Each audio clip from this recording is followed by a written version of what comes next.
Hi friends, welcome to my channel. இந்த வீடியோவில் நம்ம என்ன பார்க்க போகிறோம்னா, நீங்கள் சவுதியில் ஒர்க் பண்ணுறீங்கன்னா, நீங்கள் வெக்கேஷனுக்கு லீவுக்கு போகிறீங்கன்னு வச்சுக்கோங்க. உங்களால் அந்த வெக்கேஷன் 2 மாதம் லீவுக்கு போகிறீங்க, 2 மாதத்தில் நீங்கள் திருப்பி வர முடியாதுன்னா, நீங்கள் உங்கள் கம்பெனியில் சொல்லி நீங்கள் லீவ் எக்ஸ்டெண்ட் பண்ணிக்கலாம். எக்ஸ்டெண்ட் பண்ணோம்னா உங்களுக்கு வந்து புது விசா உங்களுக்கு அனுப்பிச்சி விடுவாங்க. சப்போஸ் உங்கள் அக்காமா எக்ஸ்பைரி ஆனாலும், நீங்கள் சப்போஸ் இப்போ இந்தியாவில் இருக்கீங்கன்னா, உங்கள் அக்காமாவை ரினியூவல் பண்ணிக்கலாம் கம்பெனியில் சொல்லி.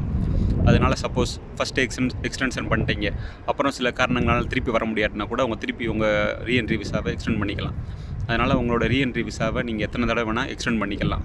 அக்காமா எக்ஸ்பைரி ஆனாலும் உங்கள் அக்காமா வந்து எக்ஸ்பைரி ஆனாலும் உங்கள் அக்காமா வந்து நீங்கள் ரினியூவல் பண்ணிக்கலாம். நீங்கள் சவுதியில் இல்லாட்டினாலும், இப்போ இந்தியாவில் இருந்தாலும் உங்களோட அக்காமாவை சவுதியில் ரினியூவல் பண்ணிக்கலாம். ஓகே ஃப்ரெண்ட்ஸ், அதனால் நீங்கள் வெக்கேஷன் போகிறீங்க, உங்களால் அந்த டயத்துக்கு வர முடியாதுன்னா திருப்பி சப்போஸ் விசா எக்ஸ்பைரி ஆன பிறகு 10 நாள் 20 நாளுக்கு அப்புறம் கூட உங்கள் கம்பெனியில் சொல்லி நீங்கள் விசாவை ஆன்லைன்லேயே பழைய மாதிரியெல்லாம் நம்ம எங்கேயும் போக தேவையில்லை. பாஸ்போர்ட் ஆஃபீஸ்க்கோ இல்லை எம்பசிக்கோ தேவையில்லை, எங்கேயும் நம்ம டாக்குமெண்ட் சப்மிட் பண்ண தேவையில்லை. இவங்களே நம்ம கம்பெனிலே ரீஎன்ட்ரி நம்மளுக்கு எக்ஸ்டெண்ட் பண்ணிவிட்டு அந்த விசாவை உங்களுக்கு ரீஎன்ட்ரி விசாவை அனுப்பிச்சி விட்ருவாங்க. அதில் வந்து புது டேட் இருக்கும் உங்களுக்கு. ஓகே ஃப்ரெண்ட்ஸ், இப்போ பார்த்தீங்கன்னா பங்களாதேஷில் வந்து கொஞ்சம் ப்ராப்ளம் போய்கிட்டு இருக்குது.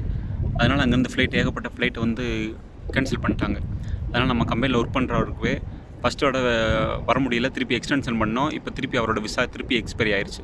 அதனால் திருப்பி செகண்ட் டைம் எக்ஸ்டென்ஷன் பண்ண போகிறோம்.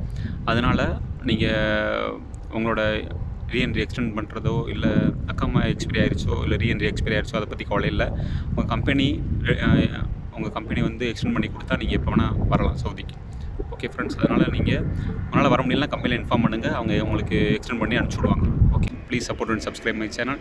ஏதாவது ஒரு டவுட்னா கமெண்ட் செக்ஷனில் கேளுங்க, நான் உங்களுக்கு ரிப்ளை பண்ணுறேன். இந்த ரீஎன்ட்ரி விசாவோ இல்லை முக்கியமில்லை ஏதாவது ஒரு டவுட்டோ உங்களுக்கு. Okay friends, thank you so much.